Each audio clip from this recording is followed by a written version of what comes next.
درس قرآن کی آج ہماری الحمدللہ 57 نشست ہے اور ہم اللہ تعالیٰ کے حضور سربسجود ہیں اور اللہ کا شکریہ ادا کرتے ہیں کہ اللہ تعالیٰ نے ہمیں یہ توفیق دی ہے ہم قرآن حکیم کو ایک نشست میں بیٹھ کے اس پہ غور کریں، فکر کریں، اس کو سمجھنے کی کوشش کریں اور اس کو بات سمجھنے کے بعد پھر ہم اپنی زندگی میں اس کا حصہ بنائیں۔ پچھلا ہمارا جو موضوع تھا وہ تھا متشابہات اور محکمات کہ قرآن حکیم کو جب ہم غور سے پڑھتے ہیں تو اس میں دو طرح کی آیات جو ہیں وہ قرآن حکیم نے سے خود کہا ہے کہ یہ کتاب جو ہے اس میں آیات محکمات ہیں جس کو وہ الکتاب یا اصل کتاب کہا گیا ہے، اور اس کے بعد پھر یہ بھی کہا ہے کہ اس میں متشابہات کی آیات ہیں۔ تو مختصراً احباب کے لیے کہ جو پچھلی میٹنگ میں تشریف نہیں لا سکے تھے کہ محکمات کی آیات ہیں کہ جس میں احکامات ہیں، جس میں بڑی کلیئرلی اللہ تعالیٰ نے بتایا گیا ہے، لیکن متشابہات کی آیات وہ ہیں کہ جن آیات میں تشبیہ اور استعارے سے چیزیں سمجھائی گئی ہیں، زمین و آسمان کے بارے میں، عرش کے بارے میں۔ تو جو لوگ مومنین ہوتے ہیں وہ متشابہات کی وہ محکمات جن آیتوں میں حکم بالکل واضح ہوتے ہیں ان کی وہ پیروی کرتے ہیں، اور متشابہات کی آیات میں جو انسانی علم میں اضافہ ہوتا ہے انسان اس میں شعور سمجھتا جاتا ہے۔ لیکن جن لوگوں کے دلوں میں کجی ہوتی ہے، جو لوگ خواہ اپنی فالس ایگو پہ اڑ کے اس ہدایت پہ نہیں چلنا چاہتے، وہ ان متشابہات کے معنوں میں الجھ کے خود بھی الجھتے ہیں، دوسروں کو بھی الجھاتے رہتے ہیں۔ تو یہ اس پہ ہم نے پوری تفصیل سے بات کی تھی اور آپ لوگوں کو اس کی وہ ملی بھی ہوگی پاور پوائنٹ پریزنٹیشن۔ تو یہ اس موضوع پہ ہم نے ساری بات کی تھی، اور یہ بھی ہم نے دیکھا تھا کہ قرآن حکیم کی جو ٹوٹل جو محکمات کی آیات ہیں وہ تقریباً 650 یا 800 کے قریب ہیں، اور اگر اس کو قرآن حکیم جس طرح سے قرآن حکیم کا جو نزول ہوا ہے اگر اس لحاظ سے بھی دیکھیں تو 73.97 یہ مکہ میں نازل ہوا ہے پہلے 10 سالوں میں، اور مکہ میں آپ کو پتہ ہے وہ اسلامی حکومت نہیں تھی، وہاں پہ زیادہ مکالمہ تھا کفار کے ساتھ، اور بار بار ان کو آخرت اور خدا پہ ایمان کی دعوت دی جا رہی تھی۔ باقی سارا جو اسلامی اسٹیبلش جو سوسائٹی ہوئی وہ مدینہ میں آ کے ہوئی ہے، لیکن قرآن کا جو 74% تک قرآن جو ہے وہ مکہ میں نازل ہوا ہے، اور وہ ان آیات کے بارے میں ہے۔ اور جو مدینہ میں صورتیں ہیں وہ ٹوٹل وہ 28 سورہ ہیں، یعنی 26.3، اور مدینہ کی صورت چھوٹی ہیں، لمبی صورتیں ہیں، جیسے سورہ بقرہ ہے جو مدینہ میں آئی ہیں جن میں وہ احکامات ہیں۔ تو عام آدمی کے لیے، میرے جیسے ایک طالب علم کے لیے، ایک عام مسلمان کے لیے میں یہ سمجھتا ہوں کہ جو محکمات کی آیتیں ہیں جو 650 ہیں یا بعض 800 کہتے ہیں، جن میں واضح حکم ہے، کوئی ترجمہ، کئی لوگ کہتے ہیں جی ترجمے میں بھی پرابلم ہوتی ہے، جو محکمات کی آیتیں ہیں جیسے نماز قائم کرو، جھوٹ نہ بولو، اب تم پہ سود حرام کر دیا گیا ہے، تم پہ خنزیر حرام کر دیا، اس طرح کی جو آیتیں یہ کلیئر ہیں، جس مرضی کا آپ ٹرانسلیشن لے لو اس میں کوئی ابہام ہی نہیں ہے۔ تو یہ وہ ہیں اصل کتاب جو ایک یہ ہینڈ بک میں سمجھتا ہوں ہمارے پاس ہونی چاہیے، ہینڈ بک آف لائف، کہ جس پہ ہم اپنی زندگی گزاریں۔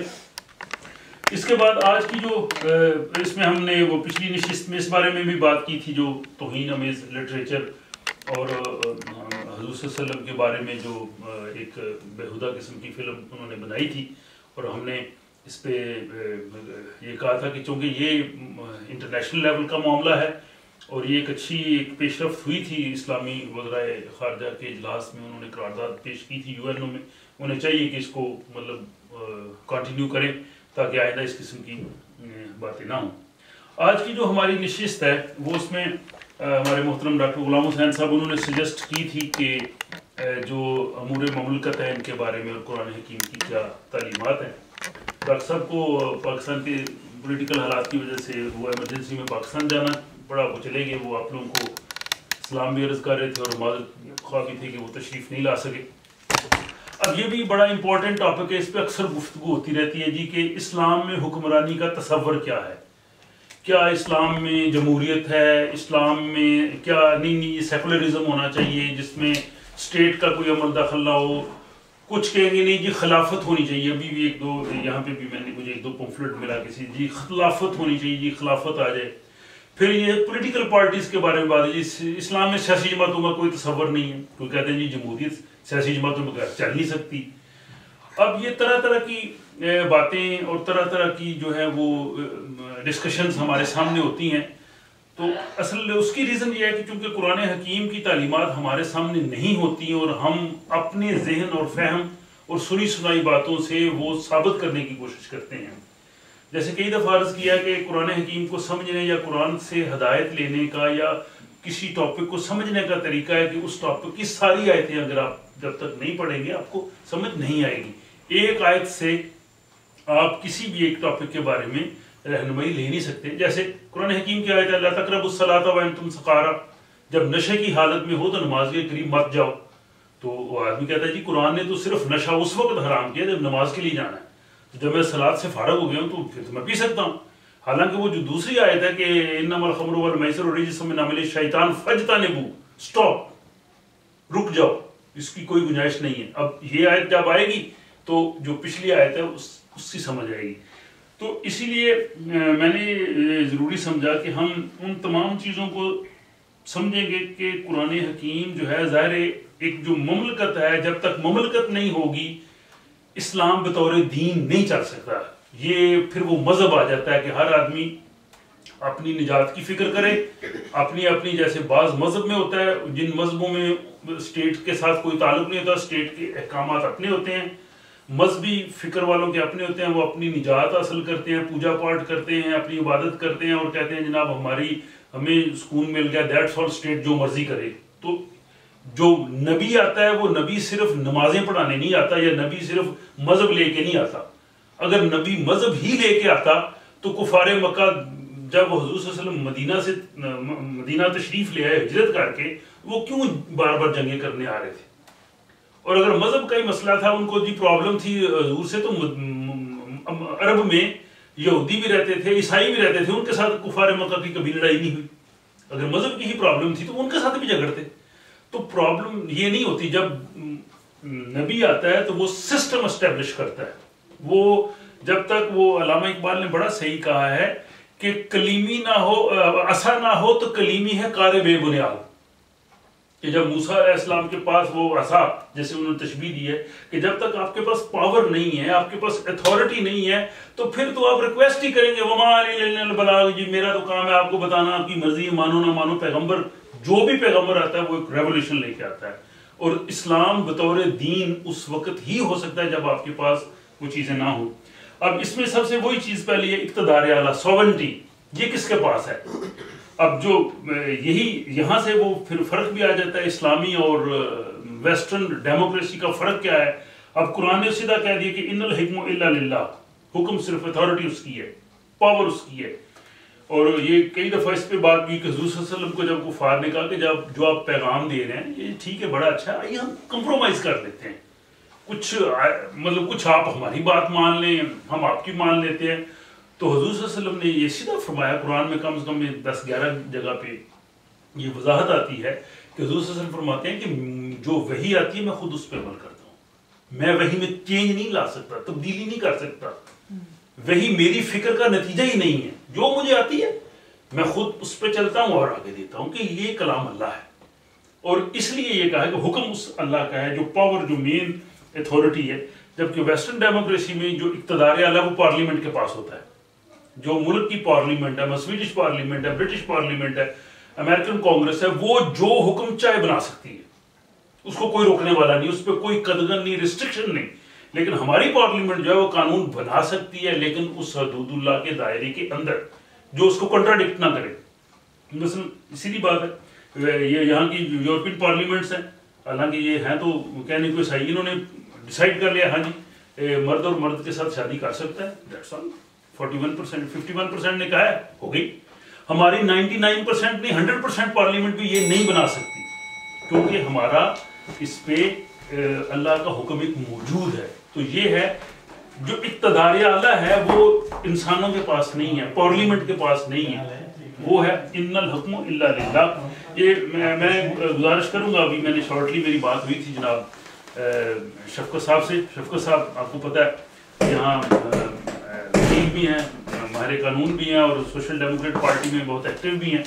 تو یہ بعد میں تھوڑا سا ہمیں یہ بھی بتائیں گے کہ سویڈش پولیٹیکل سسٹم کس طرح سے رن ہوتا ہے یہاں پہ, مطلب کمیون, لانسٹنگ اور اسٹیٹ, یہ تین جو گورنمنٹس ہیں اور باقی سیاسی پارٹیز, تاکہ یہاں کے سسٹم کو بھی ہم ساتھ ساتھ سمجھ سکیں. تو پہلی بات جو یہ فرمائی گئی کہ ان الحکم الا للہ, کے حکم صرف اللہ تعالیٰ کا ہے, اور پھر دوسری کہ لا یشرک فی الحکم, کہ خدا اپنے حکم میں کسی کو شامل نہیں کرتا. یعنی وہ جو تقدیر کی بھی ہم بات کرتے ہیں کہ خدا نے جب یہ کائنات بنائی, اصول بنائے, اس نے کسی سے کنسلٹیشن نہیں کی, اس نے اصول واضح کر دیے, بنا کے بھیج دیے. تو یہ ہو گیا پہلا حصہ کہ اقتدار اعلیٰ امور مملکت میں یہ اللہ کے پاس ہیں. اب اس کے بعد یہ پھر سورہ آل عمران میں بھی یہ آیت آتی ہے کہ, اور یہ بھی بڑی اہم آیت ہے کہ کسی انسان کو, کسی بشر کو, خواہ اس کو نبوت بھی مل گئی ہو, اس کو یہ حق نہیں ہے کہ لوگوں کو وہ کہے کہ اللہ کے علاوہ تم میرے حکم کی پیروی کرو. یہ دیکھیں مطلب کتنی بڑی واضح میسج ہے کہ نبوت, حالانکہ نبی جو ہوتا ہے وہ اس سے بڑا کوئی عظیم انسان نہیں ہوتا. مذہب کی دنیا میں بھی نبی جو کہہ دے وہ حرف آخر ہے, لیکن نبی وہ کہے گا حرف آخر جو وحی کی روشنی میں ہوگا.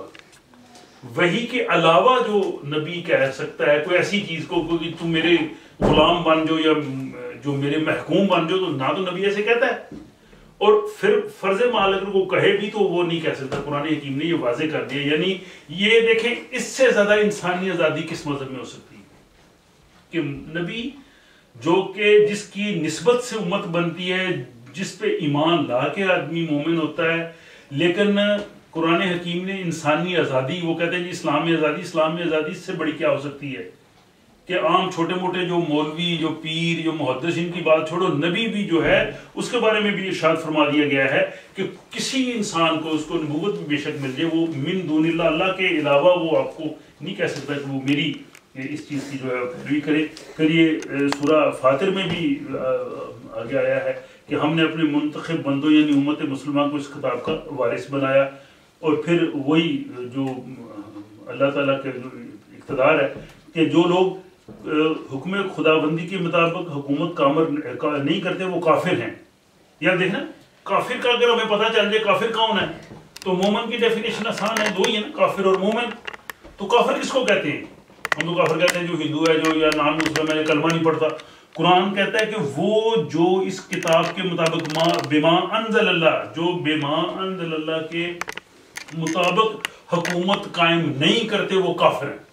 خواہ وہ مسلمانوں کی حکومت ہو, مسلمانوں کی حکومت ہو, میجارٹی مسلمان ہوں, لیکن ما انزل اللہ, جو نازل کیا گیا ہے, جو نازل کیا گیا ہے اس کے مطابق حکومت نہیں کرتے وہ کافر ہیں, اور جو اس کے مطابق نازل حکومت کام ہی کرتے ہیں وہ مسلمان ہیں. کافر کی بڑی آسان ڈیفینیشن ہے, کوئی مشکل ہی نہیں ہے, اور یہ بالکل قرآن حکیم کی آیت ہے.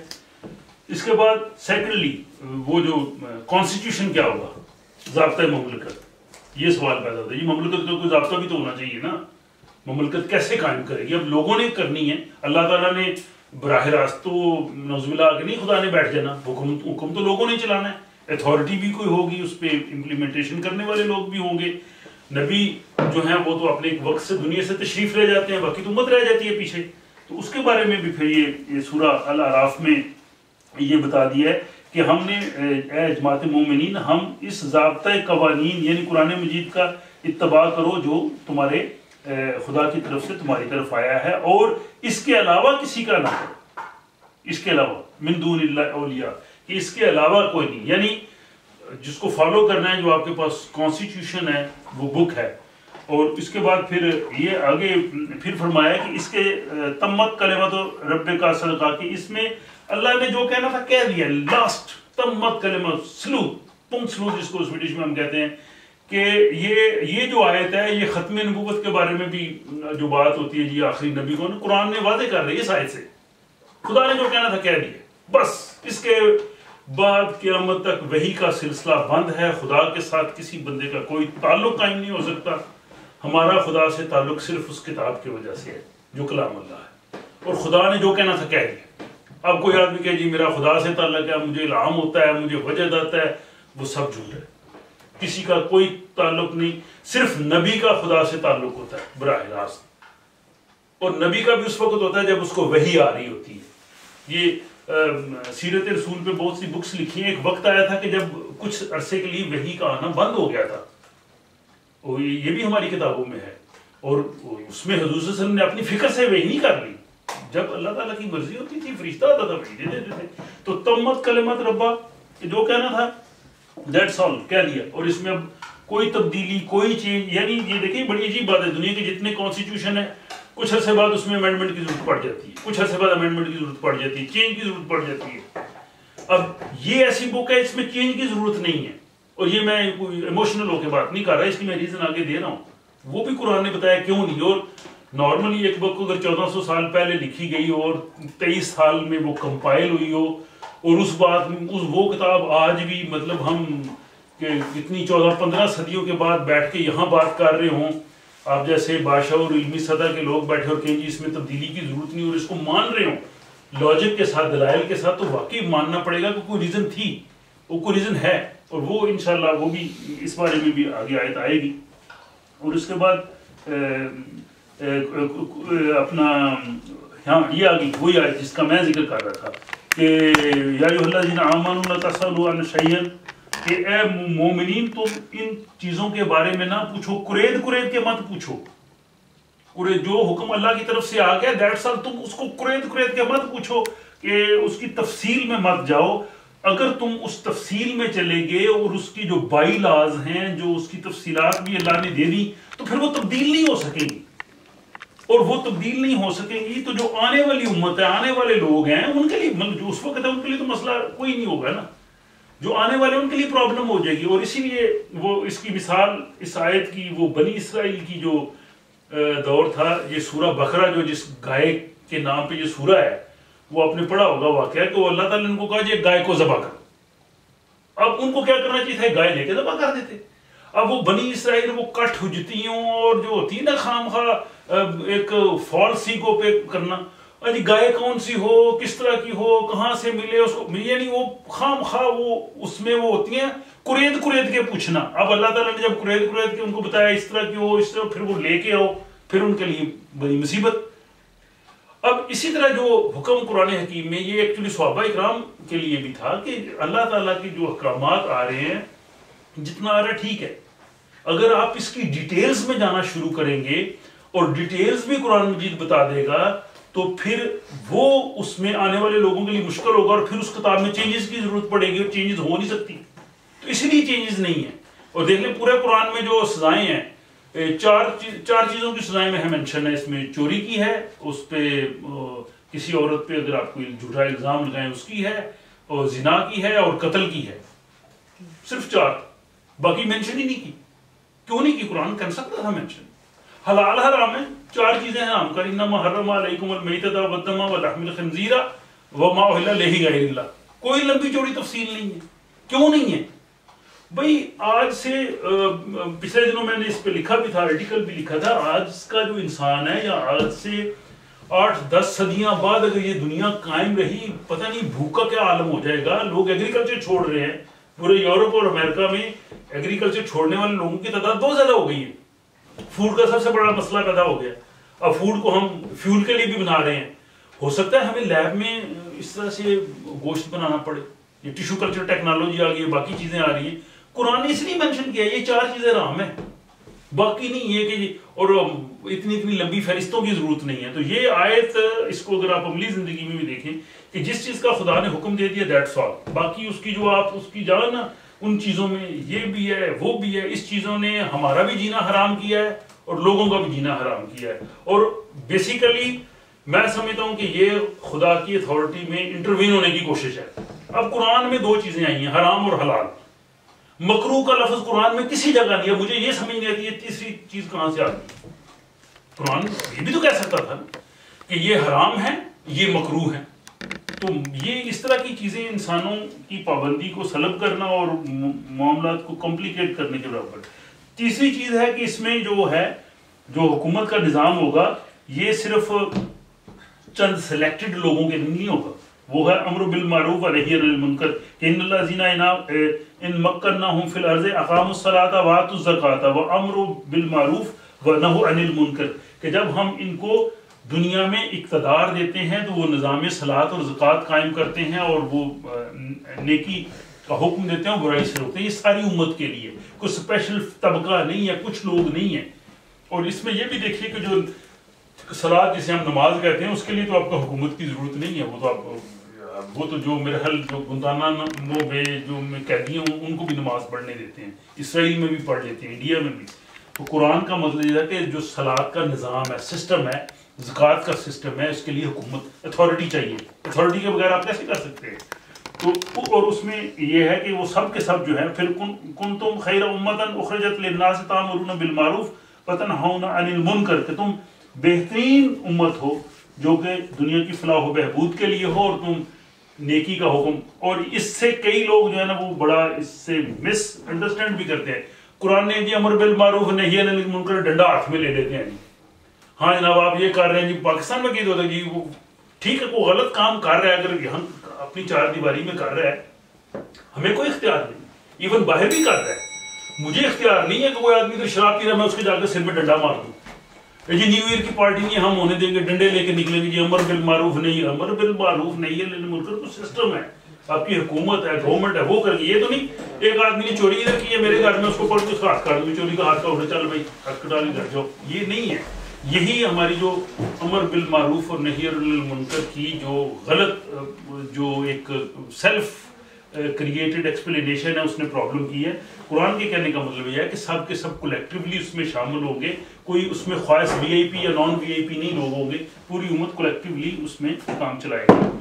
اس کے بعد وہ مشاورتی نظام کہ وہ جو سسٹم ہوگا گورنمنٹ کا وہ جو ہے وہ شورا پہ مبنی ہوگا. اور یہ جو آیت ہے وَأَمْرُهُمْ شُورَى بَيْنَهُمْ, حضور صلی اللہ علیہ وآلہ وسلم کو بھی ارشاد فرمایا گیا. حالانکہ دیکھیں حضور صلی اللہ علیہ وسلم کی عظمت شان کہ وہ ان کی آواز پہ کوئی آواز اونچی نہیں کر سکتا, ان کے حکم سے کوئی روگردانی نہیں کر سکتا, وہ جو کہہ دیں حرف آخر ہے.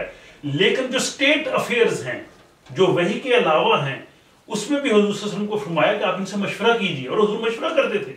جب جنگ بدر ہوئی حضور نے مشورہ کیا, جی بتاؤ کیا کیا جائے, وہ آ رہے ہیں جی.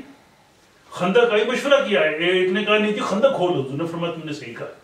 جب بدر میں قیدی پکڑ لے حضور نے پوچھا بھی کیا کیا جائے, کیونکہ وحی میں وہ چیزیں نہیں بتائی گئی تھی, وہ چھوڑ دی گئی تھی. یہی چیز ہے نا کہ ہر چیز کی ڈیٹیل قرآن میں نہیں دی گئی, ضرورت ہی نہیں ہے دینے کی. اگر دے دی جاتی پرابلم ہو جائے گی. کیونکہ اگر اس وقت دے دی جاتی ہاں جی ان کافروں کو پکڑو آپ قتل کر دو, آج کے دور میں پرابلم ہے. اگر آپ کی جنگی قیدی آپ ان کو ماریں ہمارے پکڑ لیں گے وہ ان کو مار دیں گے. یہ ایک ایگزامپل میں دے رہا ہوں. تو کہنے کا مطلب یہ ہے کہ حضور صلی اللہ علیہ وسلم کو بھی یہ فرمایا گیا کہ تم جو ہے وہ اس میں مشورہ کرو.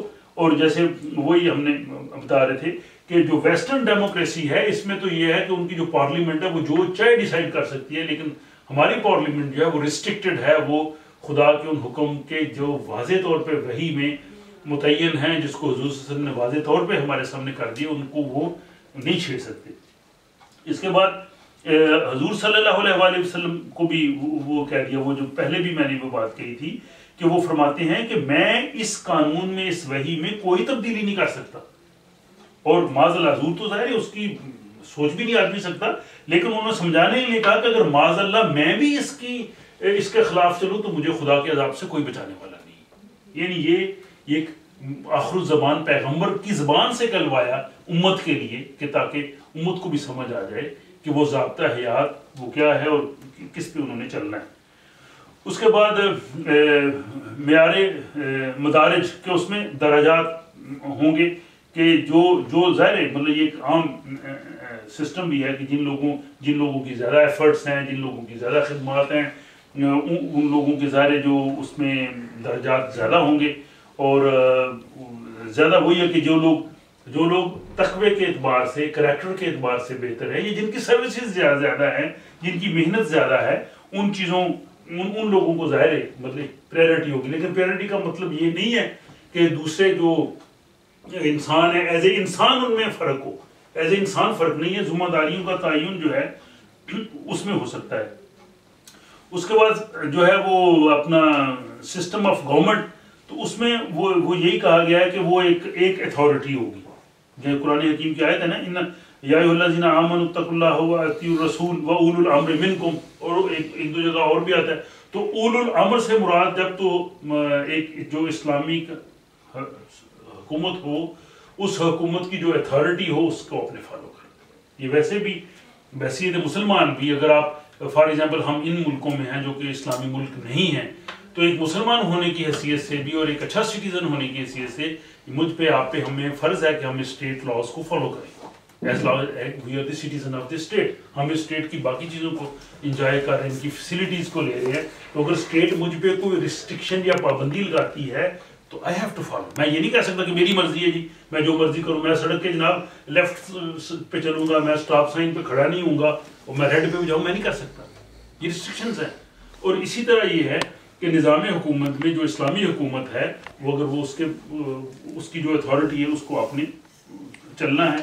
اور اس میں یہ اگلی آیت بھی جو ہے 4:59 کہ اس میں بھی یہ کہا گیا کہ جو مرکزی اتھارٹی ہے تم اس کی جو ہے وہ اتباع کرو. اب حضور صلی اللہ علیہ وآلہ وسلم کے دور میں تو حضور صلی اللہ علیہ وسلم کی حیثیت وہ میں نے یوں ہی کہہ رہا تھا کہ وہ سربراہ حکومت بھی تھے, وہ سربراہ مملکت بھی تھے, وہ چیف جسٹس کی پوزیشن پہ بھی تھے, کیونکہ وہ نبی کی پوزیشن ایسی ہوتی ہے. نبی کے بعد جب وہ خلافت شروع ہوئی تو خلافت راشدہ میں ہمارے جو خلفاء تھے وہ ان کی وہ پوزیشن آ گئی.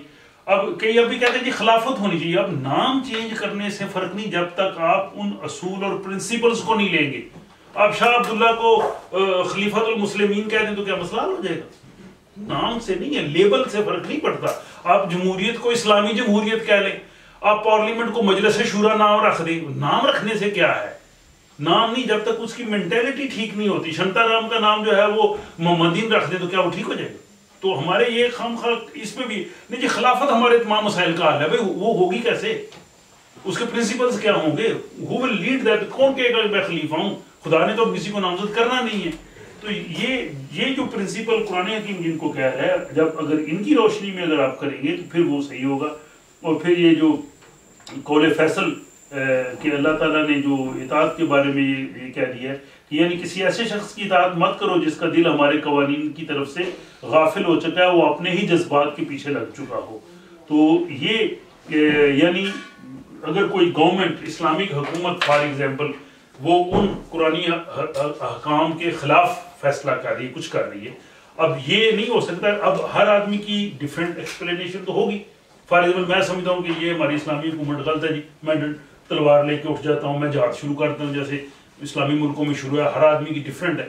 بھائی آپ کے پاس کوئی ایک نظام ہونا چاہیے, اور جس میں آج کے دور میں جیسے آپ کی جو سپریم کورٹ ہے وہ بیٹھی, اگر آپ سمجھتے ہیں جی کہ یہ حکومت کا قدم یا حکومت کا یہ ایکشن یا یہ قانون قرآن کے خلاف ہے, اسلام کے خلاف ہے, یہ نہیں ہونا چاہیے, you should go to the highest court. اور اسلامی خلفاء کے دور میں بھی یہی ہوتا تھا. وہ جو قاضی ہوتا تھا اس کے پاس پورے اختیار ہوتے تھے, وہ حکومت کے حکم کو ختم کر سکتا تھا.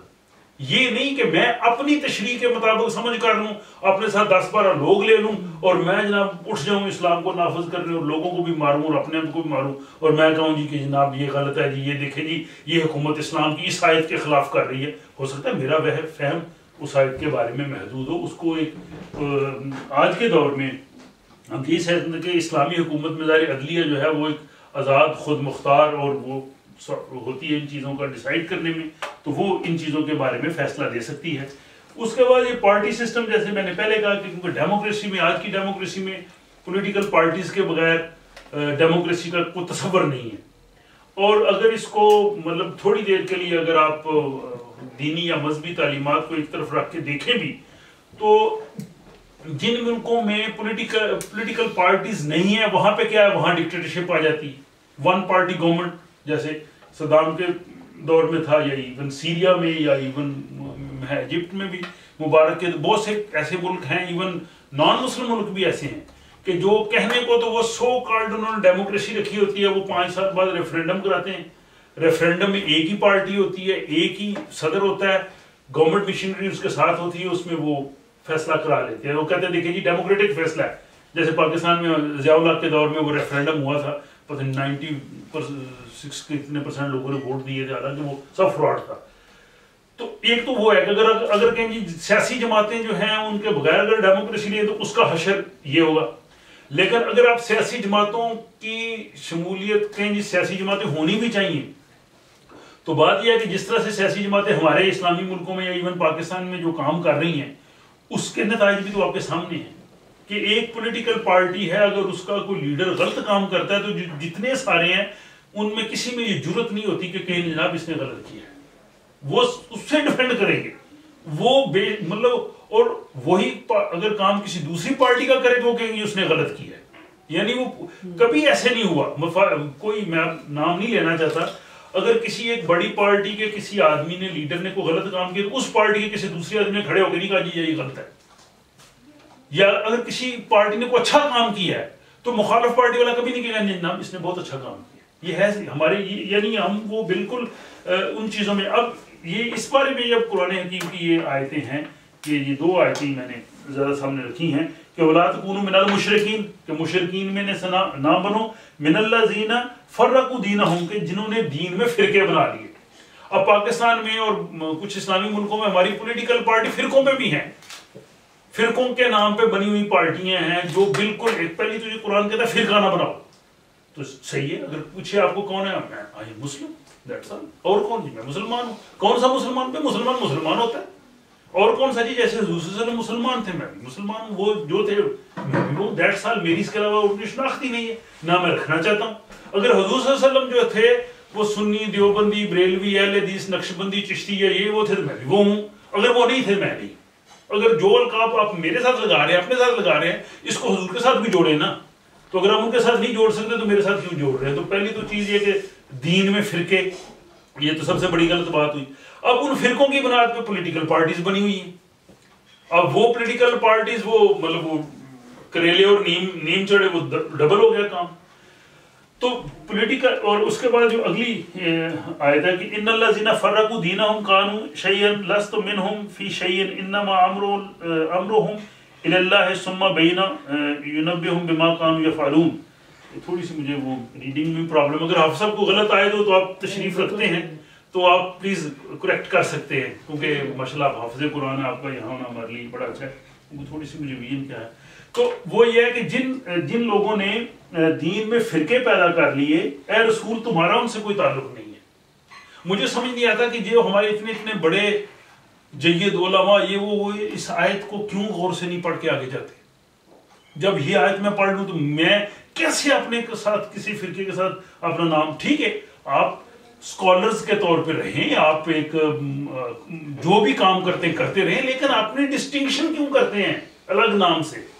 تو میں ان دونوں آیتوں کی روشنی میں اور جدید جو ڈیموکریسی ہے اس کی روشنی میں اگر دیکھوں، جو میرا اوپینین میں بھی ہو سکتا ہے غلط ہو، آپ بھی اس پہ بعد میں ایڈ کریں، کہ پہلی چیز یہ ہے کہ یہ جو گورنمنٹ سسٹم، پارٹی، ڈیموکریسی، جب اسلام آیا اس وقت تو ظاہر اسٹیٹ اس طرح سے ڈیولپڈ نہیں تھی.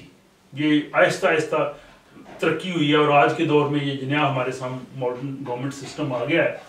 باوجود اس میں کہ ڈیموکریٹک سسٹم میں بے شمار پرابلمز بھی ہیں، خرابیاں بھی ہیں، خامیاں بھی ہیں، اور اسپیشلی جو پاکستان میں یا برطانوی جو ڈیموکریٹک سسٹم ہے میں سمجھتا ہوں اس میں زیادہ خامیاں ہیں. کیونکہ اس میں اگر 4 آدمی الیکشن لڑ رہے ہیں، جو اپنا 4 میں سے ایک جو ہے وہ 26% ووٹ لے جاتا ہے، وہ الیکٹڈ بندہ ہوتا ہے، حالانکہ میجارٹی کا نہیں ہوتا. اس سے کہیں بہتر فرینچ ڈیموکریٹک سسٹم ہے کہ ایٹ لیسٹ 51% کا تو وہ نمائندہ ہونا، تو وہ پھر بہتر ہے. خیر وہ جمہوریت کن سسٹمز پہ میں اس وقت بات نہیں زیادہ کرنا چاہوں گا، لیکن میرے خیال میں کہ اگر ملکی نظام کو چلانے کے لیے اگر آپ نے جماعتیں بنانی بھی ہیں تو پہلی تو چیز یہ ہے، ایک تو وہ مذہب کے نام پہ نہیں ہونی چاہیے، فرقے کے نام پہ سیاسی جماعت نہیں ہونی چاہیے، تاکہ مطلب دین میں کم سے کم آپ کی ڈسٹنکٹ، آپ کی مسجدیں الگ الگ نہ.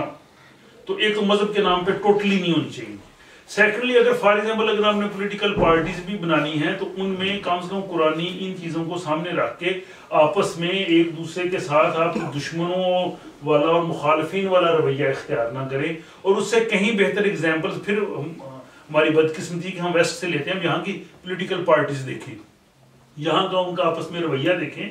مجھے بڑی حیرت ہوئی 4 سال 5 سال پہلے، 2 ایگزامپل ویری شارٹلی آپ لوگ بھی اس پہ ایڈ کرنا.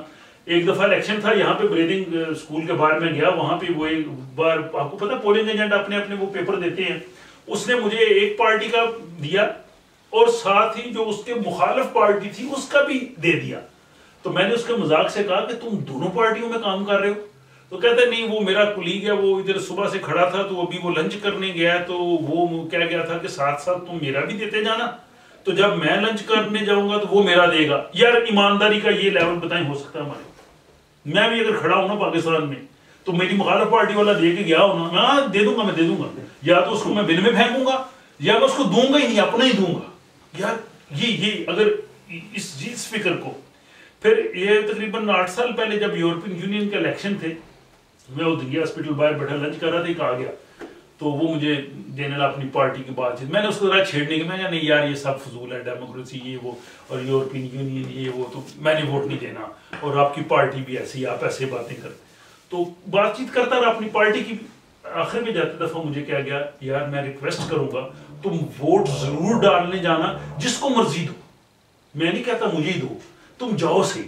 تو کہنے کا مطلب یہ ہے کہ اگر اس سپیرٹ کے ساتھ ہمارے وہاں پہ پولیٹیکل پارٹیز ہو جائے تو پھر آپ کی جنگ و جدل کی پوزیشن نہیں ہوگی، فضول الزامات نہیں عائد ہوں گے، ایک دوسرے کی ٹانگ نہیں کھینچی جائے گی، کسی کی جو غلط چیز ہے پارٹی لیڈر کی وہ سارے اس کو پروٹیکٹ نہیں کریں گے. تو یہ یعنی پولیٹیکل میرے خیال میں اگر ہمارے اسلامی نظام حکومت میں ظاہر ہے وہ ایک شورا کا نظام ہے، ڈکٹیٹرشپ نہیں ہے، لیکن اس میں جو پارٹی سسٹم ہے اسے بھی جو ہے وہ ان حدود کے اندر ہونا چاہیے. اور ہمارے جو بڑے اسکالر جیسے علامہ اقبال ہیں، وہ خود مسلم لیگ کے جو ہے وہ پنجاب کے پریزیڈنٹ رہے ہیں، وہ پنجاب اسمبلی کے رکن رہے ہیں، اور ان کی ظاہر قرآن پہ بہت بڑی فکر تھی. آلدو انہوں نے جمہوریت پہ بہت اس ویسٹرن جمہوریت کے اسٹائل پہ تنقید بھی کی ہے، لیکن وہ خود اس کا حصہ بھی رہے ہیں. اس کے بعد پھر آگے مذہبی پیشوائیت، یہ بھی ایک بڑا اہم چیز ہے کہ جب ہم کہتے ہیں اسلامی حکومت اور جب ہم کہتے ہیں جی حکومت امر بالمعروف اور نہی عن المنکر، تو پھر ہمارے فوراً ذہن میں آتا ہے کہ جو مذہبی لوگ ہیں، بڑے نیک عالم ہیں، ان کی حکومت ہونی چاہیے. اور انہوں نے بھی جو پاکستان میں جو مذہبی سیاسی جماعتیں انہوں نے اسی غرض سے بنائی ہیں کہ آپ کہتے ہیں حکومت، تو حکومت کا حق بھی ان کو ہے. جو امام ہے، جو آپ کا لیڈر ہے، جو ہے ان کو جو نیک لوگ ہیں، جو پیشوا ہیں، وہ ساری خوبیاں، یعنی ان کی پوزیشن یہ ہوتی ہے کہ اگر وہ سبز لباس پہن لیں تو وہ یہ نہیں کہیں گے کہ سبز لباس والے کو الیکٹ کریں، وہ ساری خوبیاں اس کی بتائیں گے جو سبز لباس والے کی ہیں، لا محالہ. اب اسلام میں پریسٹ ہوڈ کا کوئی کانسیپٹ نہیں ہے. اب صحابہ اکرام کے دور میں بھی آپ دیکھ لیں، وہ تمام صحابہ اکرام ایک ہی قسم کے تھے. یہ نہیں کہ یہ مولانا صحابہ ہیں اور یہ دوسرے ہیں، درجات تو ڈیفینیٹلی ان میں ہوں گے، علمی سطح کا بھی فرق ہوگا. جو رتبہ حضرت عمر کا، حضرت ابوبکر صدیق کا، حضرت علی کا ہے، ظاہر بہت سے صحابہ بیچارے مطلب اتنی علمی سطح کے نہیں ہوں گے، لیکن وہاں پہ وہ ہمیں وہ فرق نظر نہیں آتا جو آج ہمارے دو بہت بڑے طبقے بن گئے ہیں. ایک تو جو دین کے نام کے طبقے ہیں، وہ سمجھتے ہیں کہ ہم اپنے آپ کو بڑے وہ سپر نیچرل ہے، ان کی جو ایٹیچیوڈ ہے، ان کا جو پوزیشن ہے، مطلب بڑے بڑے ہمارے مذہبی جماعتوں کے جو لیڈر رہنما ہیں وہ بزنس کلاس میں سفر کرتے ہیں، ہم جیسے اکانومی میں کرتے ہیں. Why not? وہ بھی تو بھائی اس میں آئیں، وہ اسی طرح کے انسان ہیں، وہ کیوں ہیں؟ وہ اپنے آپ کو ویسے ہی. تو یہ چیز ہے کہ قرآن نے یہ نہیں کہا کہ یہ مذہبی پیشوائیت اس کو حق حاصل ہے. اور مجھے حضرت عمر کی بات یاد آ رہی، جب وہ زخم ان کو لگے اور وہ شہادت کے قریب تھے تو کسی نے پوچھا جی آپ کا نماز جنازہ کون پڑھائے؟ تو حضرت عمر کہتے ہیں کہ آج کبھی وہ روم کا مزدور ہوتا صہیب رومی تو میں اس کو کہتا وہ میرا جنازہ پڑھاتا. یہ لیول ہے، یعنی انسانیت کا لیول اور کوالٹیز کا لیول. تو اسلام میں کسی قسم کی نہ تو اس میں وہ مذہبی جو پیشوائیت ہے اس کا کوئی رول ہے یا اس کا کوئی ہے کہ وہ اس پہ آئے. اسٹیٹ ڈیسائیڈ کرے گی، امر بالمعروف نہی عن المنکر اسٹیٹ کا ڈپارٹمنٹس ہوں گے. باقی جو اسکالرز ہیں، ریسرچ ہے، جیسے مختلف یونیورسٹی ہیں اس میں وہ پڑھ رہے ہیں، ریسرچ کر رہے ہیں، لکھ رہے ہیں، وہ ایک الگ سسٹم ہے. لیکن اس کے ساتھ ساتھ جو سیکولرزم کی بھی بات ہے کہ وہ ملک کا جو قانون ہے وہ ایک ہوگا. دو طرح کے قوانین نہیں ہوں گے کہ یہ پرسنل لاز ہیں، یہ جو ہیں وہ آپ کے کہہ لیں پبلک لا ہے. نان اسلامک ملک میں تو چلو کسی حد تک یہ ہو سکتا ہے کہ وہاں پہ مسلمان ہم اقلیت میں ہیں، وہاں ہماری حکومت نہیں ہے. لیکن جو ایک مسلم ملک ہے اس میں ایک ہی لا ہے، وہ سب کے لیے، وہ اسٹیٹ لا ہی آپ کا پرسنل لا ہے. اور دوسری جو سیکولرزم کی بھی بڑی بات ہوتی ہے، پچھلے دنوں میں نے اس پہ آرٹیکل بھی لکھا تھا کہ سیکولرزم کو خدارہ اس کو سمجھیں کہ سیکولرزم کیا ہے. سیکولرزم کی سیدھی ڈیفینیشن ہے کہ ایسا نظام حکومت جس میں وحی کا، مذہب کا کوئی تعلق نہیں ہے.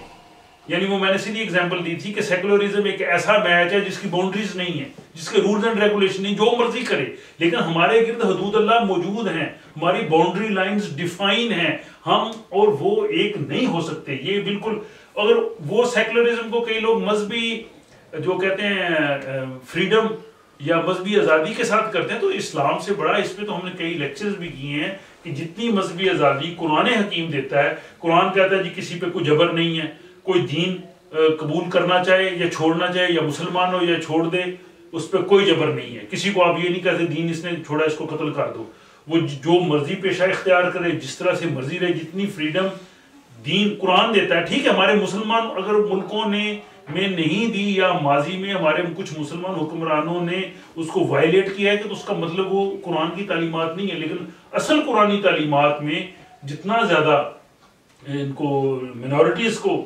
رسپیکٹ دی گئی ہے، ان کو فریڈم دی گئی ہے. اور مجھے خود بھی حیرت ہوئی جہاں میں آ کے جب میں نے عرب ملکوں کے کرسچن دیکھے تو میں نے سوچا کہ اگر مسلمانوں نے جبر کیا ہوتا تو 1400 سالوں میں عرب میں کوئی کرسچن باقی نہیں رہنا چاہیے. آج بھی بے انتہا کرسچن ہے وہاں پہ. تو اس کا مطلب یہ ہے کہ کوئی جبر ببر وہاں پہ نہیں آیا، بلکہ حضرت عمر کا جو ایک ملازم تھا وہ غیر مسلم تھا، غیر مسلم ہی تھا. حالانکہ حضرت عمر کی شخصیت کو ایسا پینٹ کیا جاتا ہے کہ بڑے جابر تھے، یہ وہ تھے، تو اگر وہ ہوتے تو اس کو کہتے مسلمان ہو. تو یہ چیز جو ہماری بات کہتے ہیں جی ہم نے 2 ہی آپشن دیے، جس کو کہا یا کلمہ پڑھو یا مرنے کے لیے تیار ہو جائے، یہ سب اگر بعد میں کسی نے کیا ہے تو اس کا ذمہ دار قرآن یا اسلام نہیں ہے. And I am not going to defend anybody's wrong attitude, میرا کام نہیں، اس نے کیا وہ اس کا خود ذمہ دار ہے. تو یہ ہوگی جناب مذہبی پیشوائیت کی. اور اس بارے میں یہ بڑی اچھی قائد اعظم کی سٹیٹمنٹ تھی، یہ جو انہوں نے حیدرآباد دکن کی عثمانیہ یونیورسٹی کے 1941 میں جب وہ وہاں پہ گئے انہوں نے انٹرویو دیا. اور میرے نزدیک بھی میں نے جہاں تک قائد اعظم محمد علی جناح کی شخصیت کو پڑھا ہے، اور 3-4 بڑے برصغیر کے عالم، علامہ شبیر عثمانی اور یہ علامہ غلام احمد پرویز، پیر جماعت علی شاہ صاحب اور ایک اور، انہوں نے کہا جی کہ اس صدی میں اگر کسی نے قرآن کو برصغیر میں سب سے صحیح سمجھا ہے تو وہ محمد علی جناح ہے. ان کا جو رہن سہن، ان کی جو ایک کہنے جی وہ ایک لگتا ہے جی بڑے ویسٹرنائز قسم کا آدمی ہے، لیکن ان کی سپیچز پڑھیں جتنا زیادہ اس آدمی نے قرآن کو کوڈ کیا ہے. اور اس میں رول ہے علامہ اقبال کا، جو علامہ اقبال نے ان کے ساتھ خط و کتابت کی، وہ چھپ چکی ہیں. علامہ اقبال نے جو ان کو سمجھا دیا تھا، وہ چونکہ ایک وکیل قانون دان تھے، جب ان کو اس بات کی سمجھ آ گئی تو انہوں نے اس کو پکڑ لیا. اور یہی قائدین کے الفاظ تھے. انہوں نے کہا کہ اگر اسٹیٹ اور علامہ اقبال میں سے کسی مجھے چوز کرنا پڑے تو میں حکومت نہیں لوں گا، میں اقبال کو سلیکٹ کروں گا. بہرحال یہ ان کے الفاظ تھے کہ اسلامی حکومت کے تصور کا یہ امتیاز ہمیشہ سے پیش نظر رہنا چاہیے کہ اس میں اطاعت اور وفا کشی کا مرجع خدا کی ذات ہے، جس کی تعمیل کا واحد ذریعہ قرآن حکیم کے احکامات و رسول ہیں. اسلام میں اصلاً نہ کسی بادشاہ کی اطاعت ہے، نہ کسی پارلیمان کی، نہ کسی شخص یا ادارے کی. قرآن کے احکامات ہی سیاست یا معاشرت میں ہماری آزادی اور پابندی کی حدود متعین کرتے ہیں. اسلامی حکومت اور دوسرے الفاظ میں قرآنی اصول اور احکام کی حکمرانی ہے. حکمرانی کے لیے اپنے آپ کو علاقہ اور مملکت کی ضرورت ہے. میں سمجھتا ہوں بڑی اچھی یہ ان کی سپیچ میں پورا انہوں نے ڈیفائن کر دیا ہے کہ اسلامی حکومت کیا اور کس طرح سے کام کریں گے. اور اس کے بعد انہوں نے پھر کہا کہ اس حقیقت سے سوائے جاہل لوگوں کے ہر شخص واقف ہے کہ قرآن مسلمانوں کا بنیادی ضابطۂ زندگی ہے، جو معاشرت، مذہب، تجارت، عدالت، فوج، دیوانی یعنی وہ سول لاز، فوجداری، کرمنل لاز اور تعزیرات کے ضوابط کو اپنے اندر لیے ہوئے ہے. مذہبی تقاریب ہوں یا روزمرہ کے معمولات، روح کی نجات کا سوال ہو یا بدن کی صفائی کا، اجتماعی حقوق کا سوال ہو یا انفرادی واجبات کا، عام اخلاقیات ہوں یا جرائم، دنیاوی سزا کا سوال ہو یا آخرت کے سوا مواخذہ کا، ان سب کے لیے اس میں قوانین موجود ہیں. اسی لیے نبی اکرم نے حکم دیا تھا کہ ہر مسلمان قرآن حکیم کا نسخہ اپنے پاس رکھے، اس طرح سے اپنا مذہبی پیشوا خود بن جائے. میں سمجھتا ہوں کہ مجھے جتنی اچھی یہ 2 ڈیفینیشنز لگی ہیں شاید کوئی اور نہیں لگی. بڑے اچھے طریقے سے ایک اس آدمی نے کہ جس کو سمجھا جاتا ہے کہ مذہب کا پتہ نہیں ہے، کسی عالم کی میں نے تحریر میں اتنی اچھی ڈیفینیشن نہیں پڑی، اور بہت اچھے انداز سے انہوں نے یہ بتایا ہے۔ اس کے بعد اسلامی مملکت کے جو ہے وہ عناصر ترقی بھی، تو اس میں کیا ہوں گے اس کے پارٹس جو ہیں، تو قرآن پاک نے یہ اس کے لیے بتا دی، تین ہی چیزیں ہیں کہ خدا کی کتاب ہے، عدل ہے، میزان عدل، اور قوت نافذہ یعنی جو اس کو امپلیمنٹ کرنے والی جو پاور ہے۔ تین ہی چیزیں ہیں، بک، عدل اور جو امپلیمنٹیشن پاور جو ہے، اور یہی تین چیزیں ہیں یہ